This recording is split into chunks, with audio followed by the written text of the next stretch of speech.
Good evening. मैं नितिन कुमार आपके अपने चैनल लेट्स गो अहेड पे स्वागत करता हूं।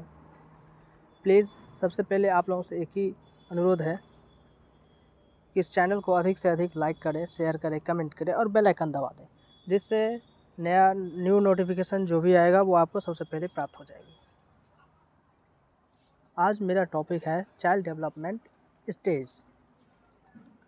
बच्चों का विकास जो है ज़्यादातर हर एक टीचर एग्ज़ाम में सीटेट, एस्टेट, रीट या यूपी टेट, कोई भी टेट हो, हर एक टेट में ज़्यादातर ये क्वेश्चन चाइल्ड डेवलपमेंट स्टेज से आता है,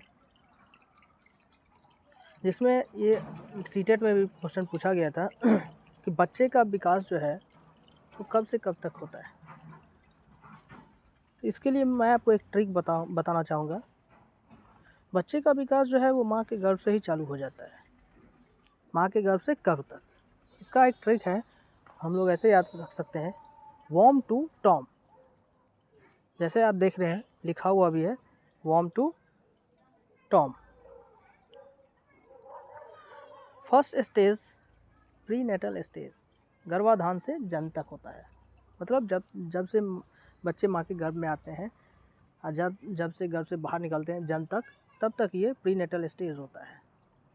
बच्चे का विकास जो है वो गर्भ में 36 सप्ताह, टोटल 36 वीक्स तक चलता है। गर्भ में उनका विकास, बच्चे का विकास 36 वीक्स तक चलता है। सेकेंड स्टेज जो है वो इन्फेंसी स्टेज, यानी कि शैशव अवस्था। इसे हम 0 to 2 ईयर्स नहीं बोल सकते, इसे हम बर्थ टू 2 ईयर्स बोलते हैं।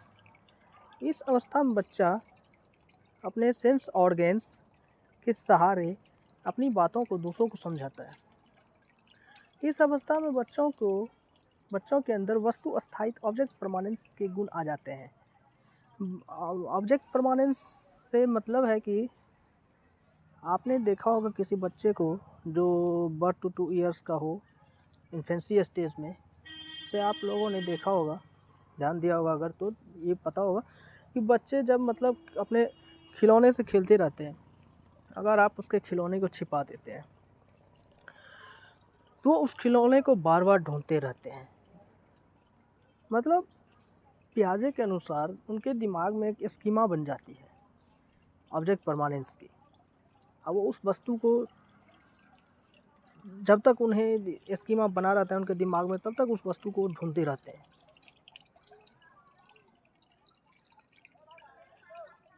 पियाजे ने इस अवस्था को सेंसरी मोटर स्टेज भी कहा है। सेंसरी से पता ही चल रहा होगा कि सेंसरी मतलब सेंस।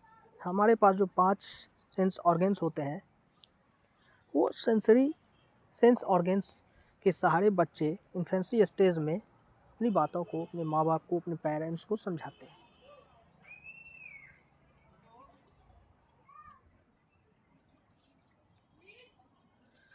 पियाजे के अनुसार यह अवस्था जो है वो गोल डायरेक्ट बिहेवियर, लक्ष्य निर्देशित व्यवहार भी होता है। इस इन्फेंसी स्टेज में वस्तु संयोजन का विकास हो जाता है।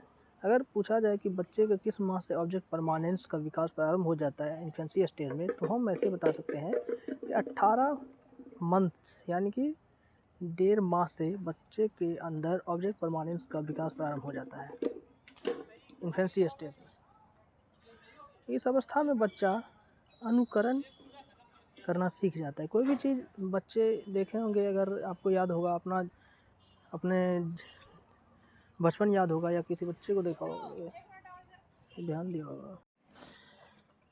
इस अवस्था में बच्चा जो है वो अनुकरण यानी कि इमिटेशन करना सीख जाता है। कोई भी चीज़, भाषा या कोई भी चीज़ देखते होंगे, अगर किसी बच्चे को आपने गौर से देखा होगा, इन्फिनिटी स्टेज वाले बच्चे को, इन्फेंसी स्टेज वाले बच्चे को, तो देखा होगा कि उन्होंने हमेशा से अपने बड़ों का या अपने माँ बाप का, अपने गार्जियन जो भी करते हैं वो उनको फॉलो करते हैं, एज इट इज़ फॉलो करते हैं वो। तो यह अनुकरण होता है। अनुकरण करना बच्चा किस अवस्था में सीखते हैं, तो इन्फेंसी स्टेज यानी कि बर्थ टू 2 ईयर्स। उसके बाद आता है हमारा प्री चाइल्डहुड, पूर्व बाल्यावस्था, जो 2 या 3 से 6 ईयर्स एज तक होता है। इसे हम प्लेइंग एज या टॉय एज भी बोलते हैं। टॉय एज क्यों बोलते हैं या प्लेइंग एज? क्योंकि इस स्टेज में बच्चे हमेशा अपने खिलौने से चिपके हुए पाए जाते हैं, खेलते हुए ज़्यादा पाए जाते हैं। यह अवस्था जो है वो ईगो केंद्रित या वाक चिंतन केंद्रित अवस्था है। यानी कि बच्चे को देखे होंगे इस अवस्था में जो होता है प्री चाइल्डहुड, पूरी बाल अवस्था, 2 या 3 से 6 इयर्स के बीच के बच्चों को देखे होंगे, हमेशा अपने खिलौने किसी के साथ वो शेयर नहीं करना चाहते हैं और उनमें एक ईगो होती है।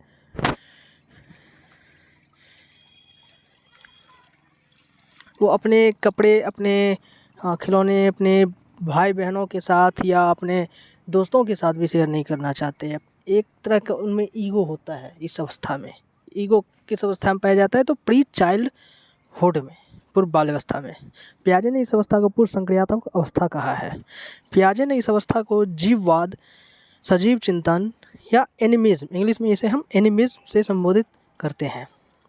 अर्थात इस अवस्था में देखा होगा कि आपने कभी इस अवस्था में जब हम या आप थे तो कभी भी बस या ट्रेन में सफ़र करते थे अपने पेरेंट्स के साथ, तो हम हमेशा उनसे पूछते थे कि हम भी देखो हम भी चल रहे हैं साथ में, हमारे साथ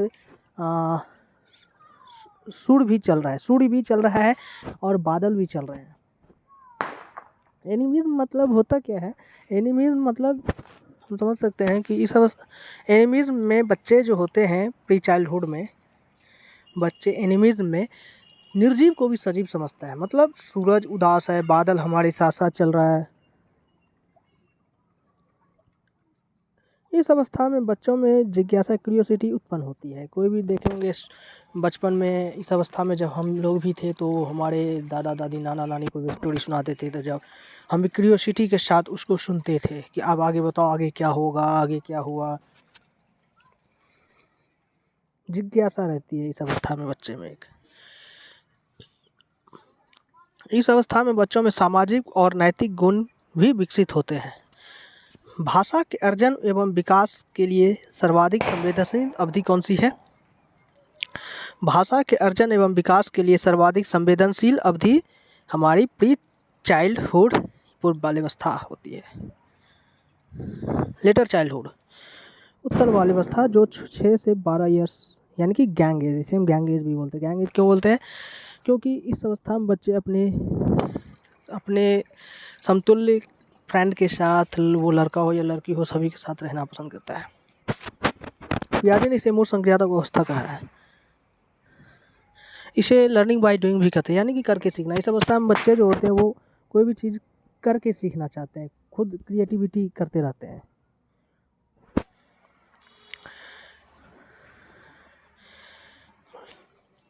इस अवस्था में जो है वो लॉजिकल थिंकिंग, मतलब तार्किक चिंतन प्रारंभ हो जाता है, लेकिन तार्किक चिंतन मूर्त ठोस वस्तुओं तक ही सीमित रहती है। मूर्त क्या होता है? मूर्त अगर आप नहीं जानते हैं तो मूर्त मतलब होता है कि कोई भी चीज़ हमारे समक्ष प्रस्तुत, जो चीज़ हमें दिखती है वो मूर्त होती है, जो नहीं दिखती वो अमूर्त होती है। तो इस अवस्था में बच्चे तार्किक चिंतन करते हैं, लेकिन सिर्फ जो चीज़ उनके सामने मौजूद है उसके बारे में। इस अवस्था में भाषा संप्रेषण का विकास हो जाता है। इस प्री चाइल्डहुड में ईगो सेंट्रिज्म था, लेकिन इस अवस्था में जो है ईगो सेंट्रिज्म खत्म हो जाता है। इस अवस्था में बच्चे अपने से समतुल्य ग्रुप बना लेते हैं, फ्रेंड को, लड़के लड़कियों का ग्रुप बना के उसमें रहना पसंद करते हैं।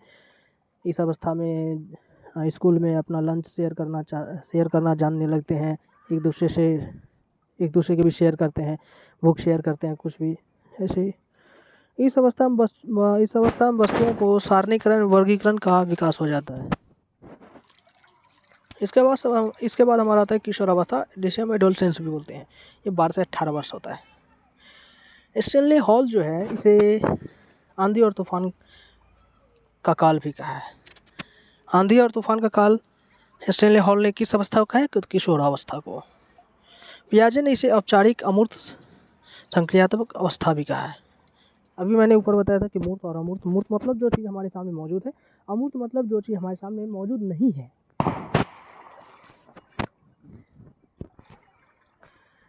इस अवस्था में जो है अमूर्त चिंतन एवं तार्किक योग्यता का विकास हो जाता है। लेटर चाइल्डहुड में बच्चे सिर्फ मूर्त वस्तुओं के बारे में तार्किक लॉजिकल थिंकिंग करते थे, लेकिन अब इस अवस्था में जो है बच्चे अमूर्त वस्तुओं के बारे में भी लॉजिकल थिंकिंग करने लगते हैं जो उनके सामने मौजूद नहीं रहता है। इस अवस्था में वैज्ञानिक दृष्टिकोण और वह समस्या समाधान की योग्यता का विकास हो जाता है। कोई भी प्रॉब्लम आती है तो उस समस्या का समाधान देने लगते हैं इस अवस्था में। अपसारी सृजनात्मक चिंतन का विकास हो जाता है। अपसारी और अभिसारी, अपसारी मतलब होता है, हम समझ सकते हैं कि अपसारी का मतलब जनरली ये होता है कि आपके समक्ष कोई एक प्रॉब्लम आया तो हम उसके बहुत सारे प्रॉब्लम का सॉल्यूशन दे सके। एक प्रॉब्लम के लिए बहुत सारे सॉल्यूशन जब हम देते हैं तो सृजनात्मक चिंतन यानी कि अपसारी चिंतन कहलाता है। तो इस अवस्था में ये भी अपसारी चिंतन का विकास हो जाता है। इस अवस्था में किशोरों की लंबाई एवं भार दोनों वृद्धि होती है। अगर पूछा जाए कि कौन से अवस्था में लड़के लड़कियों में किस अवस्था में, अगर पूछा जाए कि कौन सी अवस्था में जो है वो लड़कियों की लंबाई मांसपेशी में वृद्धि होती है, तो किशोरावस्था में। किशोरावस्था में कितनी एज के बीच लड़कों की अपेक्षा लड़कियों का ग्रोथ ज़्यादा होता है, तो 12 टू 14 ईयर्स के बीच में जो है वो लड़कों की अपेक्षा लड़कियों की लंबाई जो है और मांसपेशी तेजी से वृद्धि होती है। और 14 टू 18 आयु के बीच जो है वो लड़कों का ग्रोथ लड़कियों की अपेक्षा ज़्यादा होता है। इस काल में प्रजनन अंग विकसित होने लगते हैं और उनकी काम की मूल प्रवृत्ति जागृत हो जाती है। यानी कि यही एक अवस्था है स्टेनली हॉल ने जो कहा ऐसे आंधी और तूफान की अवस्था, तो यही वो अवस्था है जिसमें प्रजनन अंग का विकास हो जाता है और काम की भावना जागृत हो जाती है और